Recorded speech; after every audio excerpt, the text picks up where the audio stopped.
तो किसी उर्दू के शायर ने कहा था कि उसने कहा था इश्क एक ढोंग है, तो मैंने कहा तुझे इश्क हो खुदा करे, फिर कोई तुझे उससे जुदा करे, फिर तू उसे तस्बीहों पे पड़ा करे, फिर तू गली गली फिरा करे, फिर तू उसी का नाम जपा करे, फिर मैं कहूं कि इश्क एक ढोंग है और तू नहीं नहीं कहा करे। दाता गांधी बख्श अली हजवेरी। दाता साहब ने लिखा है, ये आजकल का जो जदीद नौजवान तबका है वो जरा बात जल्दी समझ जाएगा। दाता साहब रहमतुल्लाह लिखा है, हजरत अब्दुल्ला बिन मुबारक रहमतुल्लाह अलैह से किसी ने कहा कि आप बड़े ज़बरदस्त मुहद्दिस हैं और इतनी वारफ्तगी वाले सूफी कम मिलते हैं जितने आप हैं, वजह क्या है? तो हजरत अब्दुल्ला बिन मुबारक फरमाने लगे, मुझे ना तौबा करने से पहले एक औरत से इश्क हो गया था, औरत से। बड़ी तवज्जो से बात समझना। आप फरमाते हैं मेरा घराना नमाजी था, ये दाता साहब ने लिखा है कशफुल माजूद में। हजरत अब्दुल्ला बिन मुबारक फरमाते हैं कि जिस औरत से मुझे इश्क हो गया ना, उसके मोहल्ले में जाके मैं इशा की नमाज पढ़ता था और फिर सारी रात मैं उसके घर के गिर्द रहता था। वो आधी रात को थोड़ी देर के लिए छत पे आती थी, दो एक बातें होती थी, मैं लौट आता था। फरमाते एक रात मैंने इशा की नमाज उसके मोहल्ले में जाके पढ़ी।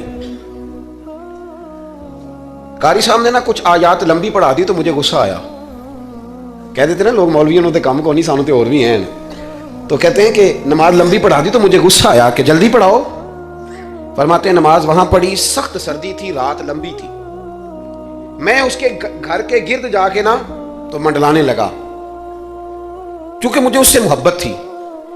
फरमाते हैं कि 1 घंटा 2 घंटे 4 घंटे 5 घंटे हत्ता के सहरी का वक्त हो गया, पांव फूटने लगी, तो वो ना भागती भागती छत पे आई और कहने लगी कि घर में रश बड़ा है, मेहमान ज्यादा हैं, आज बात नहीं हो सकेगी।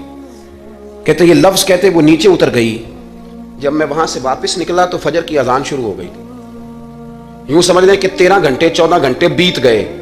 हजरत अब्दुल्ला बिन मुबारक फरमाते हैं अचानक ना मैंने अपने दिल पे तवज्जो की, सारी रात वो आई नहीं थी पर मुझे उस पर गुस्सा भी कोई नहीं आया,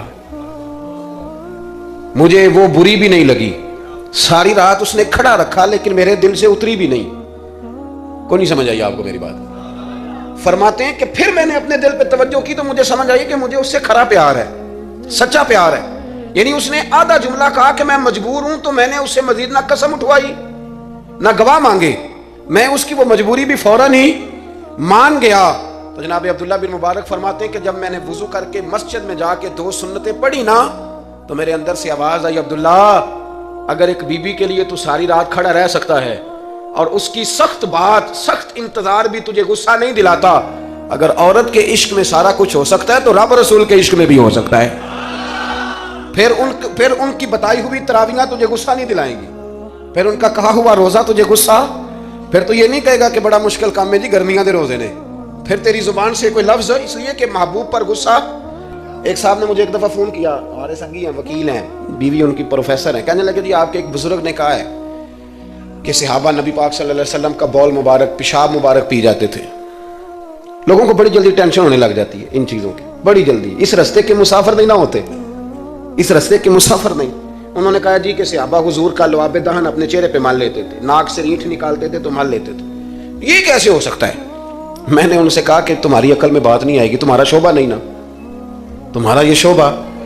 कहने लगे आप समझा दें। तो मैंने कहा भाई सुनो, आपकी बीवी अमीर खानदान से है, हमारी बच्चियां जो पढ़ी लिखी होती हैं ना अमीर खानदान से होती हैं, ये जब किसी के घर जाती है ना तो उनका बच्चा पेशाब कर दे तो इन्हें बड़ी बदबू आती है, और अगर वो कह कर दे तो ये भी कह करने लग जाती हैं। होता है कि नहीं होता? और घर आके कहती हैं वो बड़े जाहिल हैं, सफाई नहीं करते।